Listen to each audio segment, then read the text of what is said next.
Ça fait maintenant plusieurs années que j'utilise ce sac pour y mettre mon matériel vidéo et photo. Je commence enfin à voir les problèmes de ce sac. Petit à petit, j'étais frustré. Lors de mon dernier road trip, j'ai rencontré quelques soucis que je vais vous dévoiler dans cette vidéo.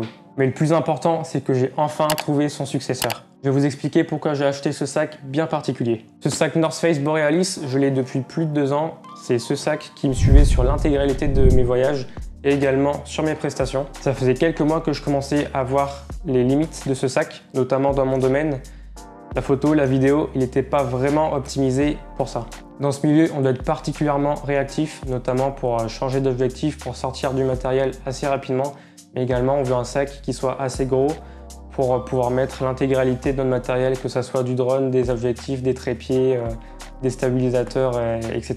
En fait, ce sac, c'était juste un sac lambda d'étudiant de voyage. Il n'avait pas de fonctionnalité particulière. Je l'aimais bien tout d'abord parce qu'il était beau. Également, on pouvait y mettre un MacBook 16 pouces juste à l'arrière. Et aussi, il avait 2 poches latérales donc pour mettre soit des gourdes, soit des trépieds. Je mettais mon trépied de ce côté-là sur la poche latérale. Donc c'était en fait un petit filet. Et avec le temps, mon trépied commençait à trouer la poche. Je me suis rendu compte que la poche n'était pas vraiment très solide. Les matériaux utilisés n'étaient pas top, enfin pas conseillés pour mettre un trépied, je pense. Et j'ai vu quelques commentaires similaires sur internet. Ça devait être sans doute un problème récurrent sur les North Face Borealis. À part ça, c'est tout. Ce type de fonctionnalité, que ce soit pour mettre un MacBook ou des poches latérales, on les retrouvait dans énormément de sacs. Peu importe, comme je vous ai dit, que ce soit des étudiants, des sacs de voyage, c'était pas un sac fait pour les photographes, pour les vidéastes ou pour les créateurs. Ce que je voulais maintenant, c'était un sac conçu et pensé pour les créateurs, pour les vidéastes, pour les photographes. J'ai mis des heures et des heures à chercher un sac qui valide la plupart de mes souhaits et après quelques jours de recherche, j'ai enfin trouvé mon nouveau sac. Le Wandred Provoke en 31 litres. Une fois sur le site, il était en rupture de stock. Je l'ai précommandé et je l'ai reçu en moins de 2 semaines. J'étais refait. Je vais vous faire le tour de ce sac, je vais vous montrer les différentes fonctionnalités, les différentes poches, tout ça. Et je vais également vous dire pourquoi ce sac et pas un autre. Je voulais un sac qui soit tout d'abord beau. C'est con, mais pour moi c'est important. Et ce sac, je le trouve vraiment très beau. Il faut savoir que la plupart des sacs pour photographes sont pas très beaux. On voit directement que c'est un sac prévu pour transporter du matériel. Je trouve ça un peu fade. C'est pas des sacs qui passent partout, on va dire. Il est disponible en 3 couleurs, noir, vert et bleu. Je l'ai pris en noir. En vrai, il est grave beau. C'est un sac qui passe partout. On dirait pas que c'est un sac fait pour les photographes, pour les vidéastes. On dirait pas que c'est un sac avec plein de matériel à l'intérieur. Vous pouvez l'utiliser pour aller en ville, pour voyager. Et c'est vraiment un sac qui passe partout. Il est également disponible en 4 tailles différentes, 21, 31 et 41 litres. Pour les filles, il est également disponible en version light. On voit que c'est de la qualité, notamment au niveau des matériaux. On voit que les matériaux sont de très bonne qualité et il est également résistant à l'eau. Attention, ça ne veut pas dire qu'il faut plonger à l'eau avec.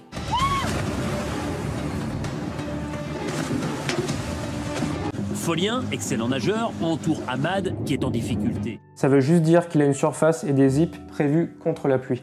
Allez, c'est parti, je vous fais le tour du sac. Il y a 2 compartiments bien spécifiques dans ce sac. Une partie plus pour le matériel et une deuxième partie au-dessus, plus pour mettre des vêtements ou des choses en vrac. Pour l'espace, pour le matériel, c'est en fait des compartiments avec des scratchs qu'on peut personnaliser comme on veut.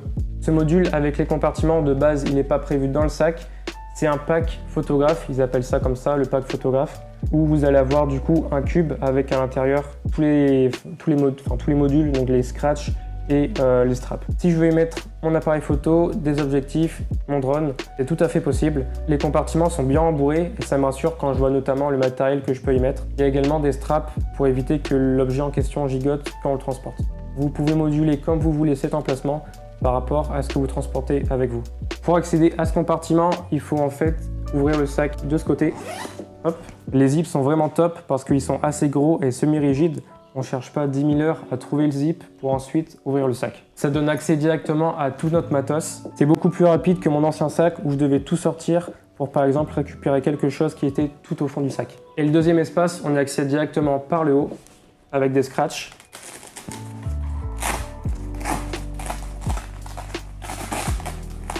Ce deuxième espace, il est vraiment dissocié de l'espace pour le matériel. Ici, vous pouvez y mettre comme vous voulez, ça peut être vraiment des vêtements, des choses en vrac.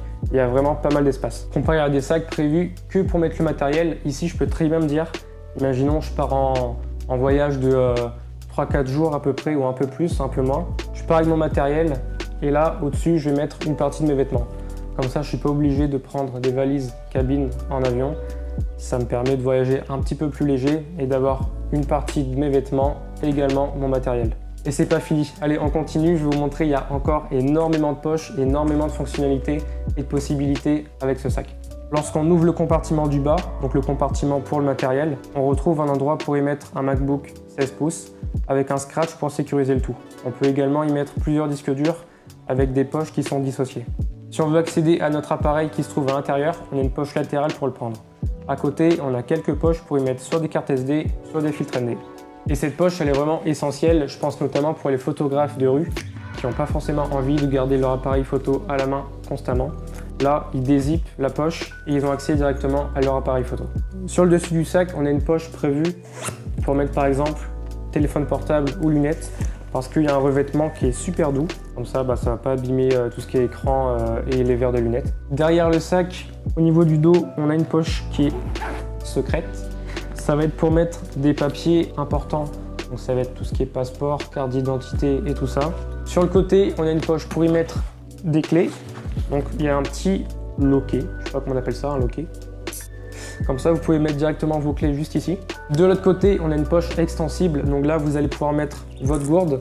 Si votre gourde est trop grosse ou votre trépied est trop gros, ça peut se dézipper. Comme ça, vous pouvez gagner en place, on va dire. Et également, vous avez les sangles pour maintenir votre trépied juste ici. Et du coup, on n'a pas le problème que j'avais sur mon ancien sac. Donc c'était un filet qui était assez fragile. Ici, on a un matériau qui est assez solide. Du coup, j'ai pas vraiment peur de mettre mon trépied juste ici. À l'avant du sac, on a un grand zip pour mettre par exemple tout ce qui est câble, je sais pas, des batteries, enfin tout ce que vous voulez, ou des documents, comme ça vous les mettez directement de haut en bas, comme ça ils vont pas être pliés.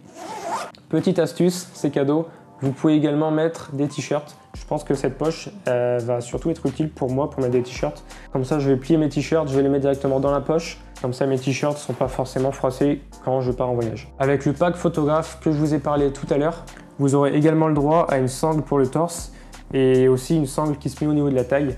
Si vous comptez faire de la randonnée, ça vous sera très utile pour ne pas avoir 100% du poids du sac sur vos épaules. Vous aurez le sac super bien fixé sur l'ensemble de votre haut du corps. L'accroche pour le torse, elle est super bien pensée. Vous pouvez l'enlever facilement et la remettre avec en plus le choix de la régler comme vous voulez au niveau de la hauteur. Sur mon ancien sac, c'était impossible de pouvoir enlever cette sangle et ça pouvait me gêner de temps en temps. Vous avez également des sangles que vous pouvez mettre soit sur le dos du sac, soit sur le bas du sac, si vous voulez mettre votre trépied au lieu de le mettre sur le côté. Et le truc que j'ai vu nulle part, qui m'a assez étonné quand j'ai vu ça sur le site, c'est que vous avez des sangles que je vous ai parlé tout à l'heure. Vous pouvez également les mettre au niveau du compartiment pour le matériel. Comme ça, une fois que vous l'ouvrez de cette manière, le sac se transforme vraiment en support pour changer d'objectif plus sereinement ou pour toute action qui demande d'avoir votre boîtier posé quelque part. Et Dieu sait que c'est stressant de changer d'objectif quand tu n'as rien à disposition pour caler ton appareil. Pour les personnes qui ont des accroches Peak Design, ça passe sur les sangles du sac. Par contre, je vous conseille d'utiliser les vis un peu plus longues que celles de base. Il faut savoir que vous avez également deux sangles sur le dessus qui sont aimantées. Ça permet de porter comme ça, mais ça rajoute également une sécurité. Une fois que vous le portez, c'est compliqué pour les personnes d'accéder au sac, sachant qu'il y a un aimant plus un crochet pour ensuite déplier le sac et l'ouvrir. Au niveau du 31 litres, en vrai, quand je l'ai reçu, je pensais qu'il était un peu plus petit que ça, mais c'est pas très imposant non plus. Je fais 1m70 et voilà ce que ça peut donner sur moi. Au niveau du confort, il est vraiment top. Vous avez des petits coussinets pour le dos et les sangles qui sont assez rembourrés. Voilà pour le sac. Je vous ai montré l'intégralité de ses poches et de ses fonctionnalités. Pour les personnes qui ne souhaitent pas acheter le pack photographe, en fait, sur cet espace, vous aurez du coup un espace vide. Comme ça, vous pouvez mettre vraiment tout ce que vous voulez comme vêtements ou autre. Mais voilà, vous n'êtes pas bridé avec des scratchs et des compartiments. Et je trouve que c'est vraiment bien d'avoir le choix sur l'utilisation qu'on peut avoir de ce sac. Si je veux partir avec ce sac en mode voyage sans prendre mon matériel, qui je pense n'arrivera sûrement jamais parce que dès que je pars en voyage ou autre, automatiquement je prends mon matériel. Mais imaginons, je peux très bien retirer ce cube et avoir tout cet espace pour mettre tous les vêtements que je veux ou des chaussures ou autre. C'est la dernière version de ce sac. Anciennement, il y avait une autre version. C'était un petit peu différent. Il n'y avait pas autant de rembourrage au niveau du dos. Il y avait quelques poches qui étaient un petit peu différentes. Je l'ai pris directement sur le site officiel OneDread. Avec le pack photographe, j'en ai eu pour 309 €. Actuellement, à l'heure où je tourne cette vidéo, en septembre 2021, il est à 366 € avec le pack photo et à 260 sans le pack. C'est un budget, j'avoue. Après, au niveau de la qualité des matériaux, de la durée de vie, des fonctionnalités, je pense que ça vaut vraiment le coup. C'est sûr que c'est pas un sac qui est prévu pour tout le monde. Il est clairement marketé, il est clairement commercialisé comme un sac prévu pour les créateurs, pour les photographes, pour les vidéastes. Et de toute façon, ça se voit clairement sur le site. La plupart de la communication, elle est ciblée pour ce type de domaine. Quand on voit tout le matériel qu'on peut prendre en prestation ou en voyage, c'est vrai qu'on est plus rassuré. On est plus serein avec un sac qui est prévu pour ça, un sac qui est solide, un sac avec lequel on va pouvoir sortir notre matos très rapidement.